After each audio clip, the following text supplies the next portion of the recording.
역사로 알아보는 경제 이야기, 방점의 경제사. 1943년 어느 날 이집트 왕국의 카이로에서 미, 영, 중 3국 정상들이 모였습니다. 모임의 목적은 제2차 세계대전에 대한 전후 처리와 대일 작전에 대해 논의하기 위함인데요. 이들은 회담 이후 카이로 선언을 통해 일본이 제1차 세계대전 이후 타국으로부터 약탈한 영토를 반환할 것을 요구했죠. 이때 당시 일본의 식민지였던 조선에 대한 독립 문제도 함께 언급되었습니다. 이는 조선의 독립이 최초로 보장받았다는 점에서 큰 의미가 있어요. 그러나 구체적인 기한이나 절차에 대한 언급은 없고 적절한 시기라는 애매한 표현을 사용함으로써 간접적으로 신탁 통치의 의지를 내비쳤죠. 실제로 이후 루스벨트는 테헤란 회담과 얄타 회담에서 조선에 대한 신탁 통치를 주장했습니다. 그는 필리핀이 자치정부를 준비하기까지 50여 년이 소요된 것을 근거로 미, 소, 중이 약 20에서 30년 동안 한반도를 신탁 통치할 것을 제안해요. 하지만 스탈린은 이에 동의하지 않았죠. 신탁 통치를 하더라도 그 기간은 짧게 가져가길 원했습니다. 왜 두 사람은 대립했을까요? 당시 조선은 사회주의 물결이 강했기 때문이죠. 1946년 7월 미군정이 실시한 미래조선 통치 구조에 관한 여론조사에 의하면 국민 절반 이상이 사회주의를 지지하는 것으로 나타났습니다. 왜 그랬을까요? 가장 큰 이유는 사회주의 독립운동가들이 국내 정치를 장악하고 있었죠. 대표적으로 몽양 여운형과 박헌영이 있었습니다.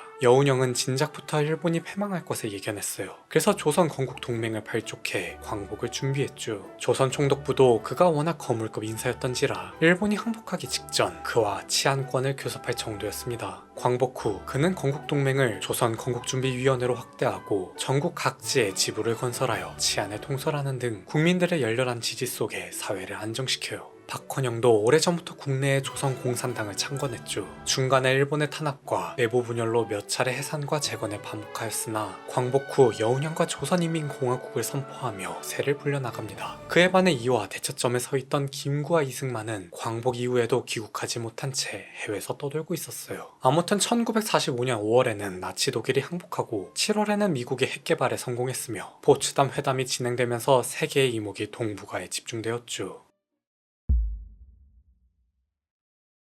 1945년 8월 15일 조선은 열강에 의해 해방당합니다. 내부가 아닌 외부에 의해 독립된 만큼 조선은 이전 회담들의 내용대로 열강의 관리 대상이 되었죠. 가장 먼저 움직인 건 소련이었어요. 소련의 사령관 이반 치스차코프가 보고문을 발표하고 평양을 점거했으며 북조선에 소련 군정을 세웠습니다. 이때 그 이름도 유명한 소련의 충실한 개 김일성이 등장했죠. 그런데 원래 이곳은 조만식과 박헌영이 자리 잡고 있었어요. 그럼에도 소련은 김일성을 북조선 대표로 내세워 한반도를 공산국가로 만들고자 했습니다. 왜 그랬을까요? 당연히 두 사람이 소군정에 비협조적이었기 때문이죠. 평소 주한소군은 주민들의 재산을 약탈하고 부녀자를 겁탈하는 등 범죄 행위를 일삼았습니다. 문제는 정작 이들을 관리해야 할 소군정이 아무런 제지를 하지 않았어요. 마땅히 소군정에 대한 불만의 목소리가 높아질 수밖에 없죠. 그러니 소군정은 자신들이 무슨 짓을 해도 군말 없이 따르는 김일성에게 힘을 실어주어 자신들의 영향력을 공고히 하고자 했던 겁니다. 이러한 연유로 김일성은 소군정의 지원에 힘입어 김일성 환영평양시민대회의 신고식을 치르고 현재 조선노동당의 뿌리인 조선공산당 북조선 분국을 창립했으며 이후 꾸준히 반대 세력을 흡수, 자신의 세력을 북조선 노동당까지 확대합니다. 한편 남조선은 이렇다 할 움직임이 없었어요. 발빠르게 움직인 소련과 달리 미국은 그보다 훨씬 나중에 서울로 진입했죠. 한창 일본 본토에서 전쟁을 벌이던 미국은 1945년 9월이 되어서야 한반도에 관심을 갖습니다. 그 이름도 유명한 메가더 장군이 명령을 발동해요. 일반 명령 제1호. 미국은 이미 북조선에 점령한 소련이 더 남진할 것을 우려해 부랴부랴 한반도에서 가장 가까이 있던 존하지 중장을 남조선에 급파했죠. 하지도 이방과 마찬가지로 서울을 점령하고 미국 군정을 세웠으며 이때부터 한반도는 38선을 기준으로 남북이 갈라졌습니다. 물론 당시까지만 해도 38선은 별거 아니었어요. 말 그대로 두 열강이 본인들 편하고자 임시로 그어놓은 선일 뿐 지금의 군사분계선과는 엄연히 달랐죠. 철책도 장벽도 없어 초반에는 자유롭게 왕래할 수 있었고 국민들도 하나의 민족성을 공유하며 사는 곳에 따라 남북으로 호칭을 나누지 않았습니다. 그러나 이 선이 훗날 분단의 상징이 된 건 명백한 사실이에요.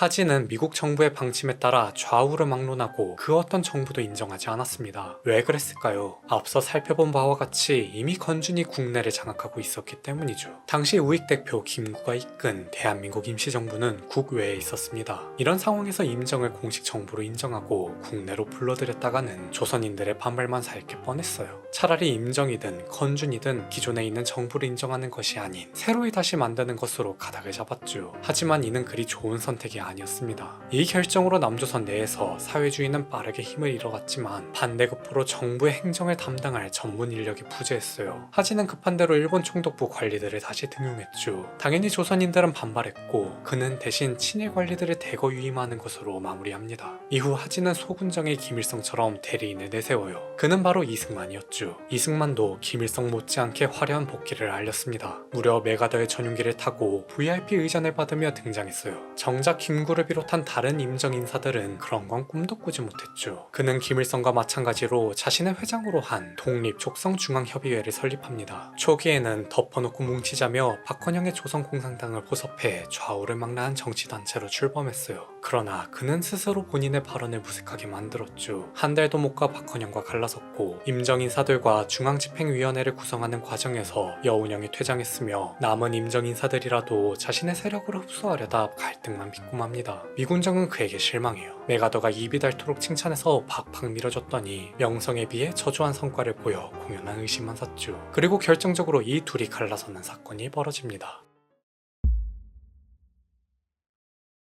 1945년 12월 16일 소련의 모스크바에서 미, 영, 소 3국의 외무장관이 모였습니다. 이들은 이곳에서 조선의 신탁통치 문제를 협의했어요. 미국과 소련은 현재 한반도의 정세에 따라 각각 30년과 즉시 독립을 제안했죠. 곧 타협점을 찾았고 최종 5년으로 결론지었습니다. 모스크바 3상회의 결과에 한반도 전체가 떠들썩해져요. 일본한테 벗어난 지 얼마 지나지도 않았는데 또 신탁통치라니 결코 인정할 수 없었죠. 그래서 좌우 가릴 거 없이 모두 강력한 반탁 의사를 표명했습니다. 그런데 왜인지는 모르겠지만 기사는 결정문이 아닌 두 열강의 최초 입장만 실려 있었어요. 그것도 정반대로 독립국가 수립에 대한 부분은 빠진 채 기재되었죠. 이는 외신이 타전한 내용을 동아일보를 비롯한 국내 언론이 그대로 받아 적은 거라고 합니다. 명백한 오보였어요. 하지만 이상하게도 소련은 이에 대해 즉각 정정하지 않았죠. 소련이 악역을 자처함으로써 한반도가 하나로 똘똘 뭉친 것처럼 보였습니다. 그러나 실상은 전혀 달랐어요. 소련은 박헌영, 김일성, 김두봉 등 좌익 지도자들에게 회의 내용의 전문을 공개해 의사를 철회하도록 유도했죠. 김구와 이승만 등 우익 지도자들은 전문이 공개된 뒤에도 반탁을 주장했습니다. 이들의 의사는 가히 광기와도 같았는데요. 특히 한국민주당 초대 수석 총무인 송진우는 반탁 운동에 신중한 입장을 취했다는 이유만으로 암살당했죠.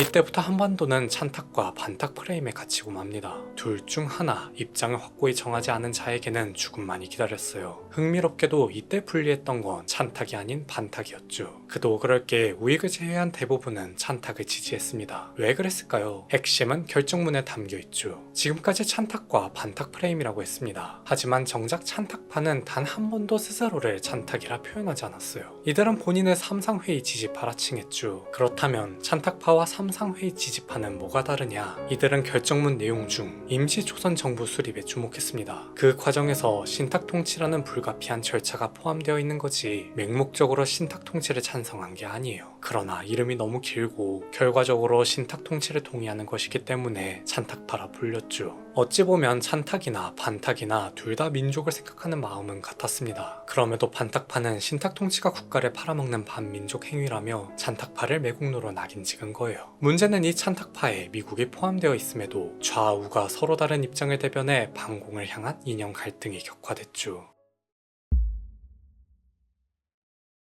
1946년 3월 삼상회의 결정에 따라 제1차 미소공동위원회가 개최됩니다. 그러나 시작부터 난관에 봉착해요. 소 군정이 삼상회의 지지자들로만 임시정부를 구성해야 한다고 주장했죠. 미군정은 절대 받아들일 수 없었습니다. 왜냐하면 여전히 우익이 반탁 의사를 고수하고 있었거든요. 결국 위원회는 서로 입장차만 확인한 채 무기한 휴회 상태에 빠졌죠. 하진은 더는 우익에게 답이 없음을 깨닫습니다. 휴회 이후 김구는 계속해서 반탁 통일 운동을 밀고 나갔고 이승만은 여기서 한술 더 떠 단독 정부 수립 운동에 전개해요. 지방 순회를 다니며 매일같이 반공과 분단을 조장했죠. 결국 하진은 이들을 대체할 인물을 중도에서 물색합니다. 그가 바로 김규식이에요. 김규식은 임정부주석을 역임한 인물로 중도 우익 성향의 독립운동가였죠. 하지만 원체 정치인보다 학자에 가까웠던 인물인지라 다른 두 사람에 비해 상대적으로 인지도가 낮았습니다. 하진은 이런 그에게 힘을 실어주기 위해 김구와 이승만에게 지원을 요청하고 여운형을 포섭했으며 중도의 좌우를 망라한 좌우합작위원회를 구성해요. 그러나 오히려 중도 성향의 인사들로만 구성했기 때문에 양극단의 먹잇감이 되었죠. 여기서 한 가지 재미있는 점은 위원회를 공격한 인물 중에는 하지도 있었습니다. 도대체 왜 그랬을까요? 그는 여전히 김규식의 영향력이 염려되었죠. 자신이 확실하게 밀어주고는 있지만 혹여 여운형에게 먹히지는 않을까 노심초사했습니다. 그래서 여운형의 평판을 깎기 위해 그에 대해 조사를 지시해요. 하지만 여운형은 너무나도 깨끗했죠. 깨끗하다 못해 경이롭기까지 했습니다. 도리어 그의 골머리를 앓게 만든 건 이승만이었어요. 이승만은 위원회 결성 직후 하지에게 앙심을 품고 미국으로 넘어가 그를 공격하고 다녔죠. 좌와 우 어느 쪽의 입장도 제대로 대변하지 못하는 위원회와 그런 위원회를 응원하기보다 물어뜯기 바쁜 정치인들, 그리고 세계는 이듬해인 1947년 냉전이라는 최악의 시대를 맞이하고 맙니다.